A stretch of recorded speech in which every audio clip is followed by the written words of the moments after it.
नमस्कार। कोलकाता उच्च न्यायालयले जिटिए क्षेत्रमा 313 जना शिक्षकहरू अवैध अथवा अनियमित हो भन्दै आगामी महिनादेखि तत्काल उनीहरूको वेतन रोक्नुपर्ने आदेश सुनाएको छ। 25,000 भन्दा धेर शिक्षकहरूले आफ्नो नोकरी गुमाउनु परेको पीडा सेलाउन नपाउँदै जिटिए क्षेत्रमा कार्यरत 313 जना शिक्षकहरूको भविष्यमा पनि कालो बादल मडारिन पुगेको छ।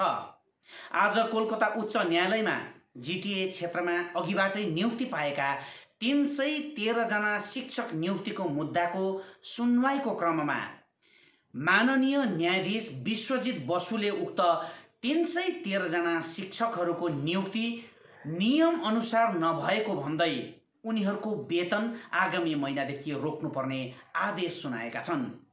जिटिए क्षेत्रमा अवैध शिक्षक नियुक्ति भएको भन्दै सुदन गुरुङहरूले कोलकाता उच्च न्यायालयमा लगाएको मुद्दाको नियमित सुनवाईको क्रममा माननीय न्यायाधीश विश्वजित बसुले आज 313 जना शिक्षकहरूको नियुक्ति अवैध अथवा अनियमित भएको भन्दै उनीहरूको नियुक्ति जिटिए क्षेत्रमा पूर्ण रूपले अनियमित हो भन्दै आगामी महिनादेखि उनीहरूले पाउँदै गरेको जुन तलब छ त्यो रोक्नुपर्ने बताएका छन्।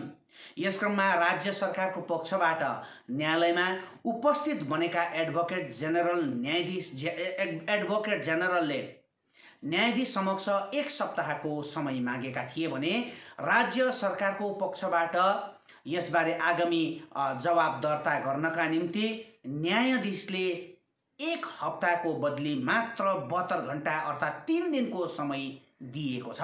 यसर्थ यो मुद्दा अर्थात् जिटिए क्षेत्रमा 313 जना शिक्षक नियुक्तिको मुद्दाबारे आगामी 10 अप्रेल बिहिबारका दिन पुनः कोलकाता उच्च न्यायालयमा सुनवाई हुने भएको छ।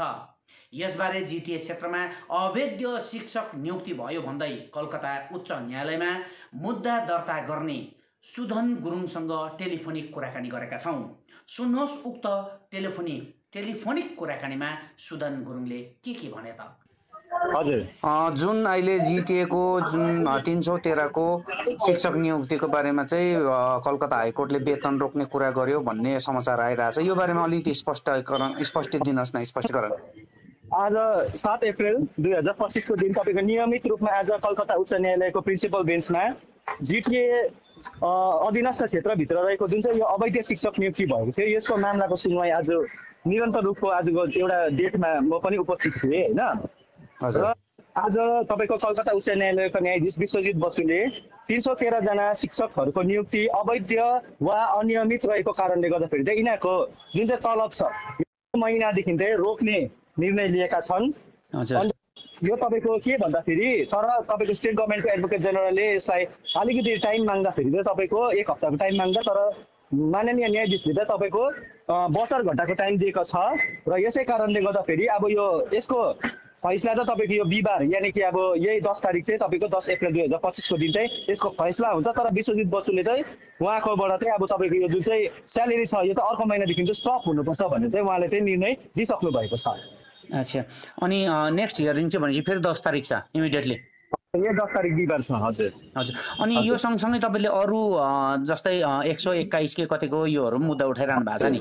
पछाडि तपाईँको यसै यो 313 सँग नै संलग्न तपाईँको अप्पर प्राइमेरीको 59 जना छ जुन चाहिँ तपाईँको 313 सँगसँगै 2019 सालमा भएको थियो।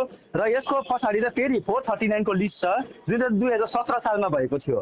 हामीले चाहिँ नियुक्तिहरू जति पनि छ विदाउट ड्यू प्रोसिडर अफ ल कुनै रिक्रुटमेन्ट प्रोसेस फलो नगरी यहाँनिर राजनीतिकरण गरेर पैसा उठाएर परिवारवाद गरेर राजनीति भाइ भतिजावाद गरेर चाहिँ नियुक्ति भएको थियो भनेर हामीले एफिडेभिटमा गाभेका थियौँ होइन। भने तपाईँको यो 313 को स्यालेरीलाई चाहिँ टोटली स्टप गरिदिने निर्णय लिएको छ। तर राज्य सरकारको एडभोकेट जेनरल किशोर दत्तले रिक्वेस्ट गर्दाखेरि 72 घण्टाको टाइम चाहिँ उहाँले माग्नु भएको छ। तर यिनीहरूले चाहिँ जस्ट टाइम कन्ज्युमिङ खाली कसरी लिङ्गरिङ गर्नु खोज्छ त्यो मात्रै गराउनु खोजेको। यसको निर्णय पनि क्लियरली रूपमा तपाईँको बिहिबार भइहाल्छ यही बिहिबारमा। ओके, हुन्छ, जानकारीको लागि तपाईँलाई धन्यवाद।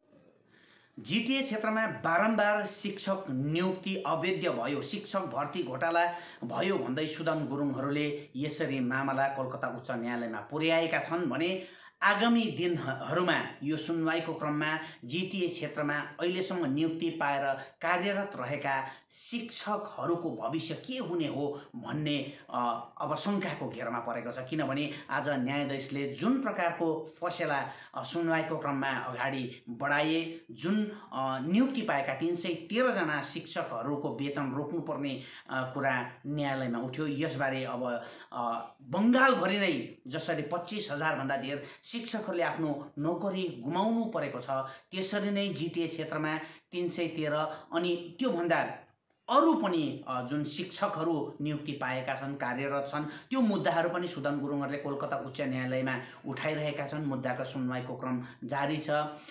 यो बारेमा ती शिक्षकहरूको जिटिए क्षेत्रमा कार्यरत नियुक्ति पाएका शिक्षकहरूको भविष्य पनि कतै डामाडोल त हुने होइन भन्ने प्रश्न पनि उठेको छ। आजलाई बिदा दिनुहोस्। नमस्कार।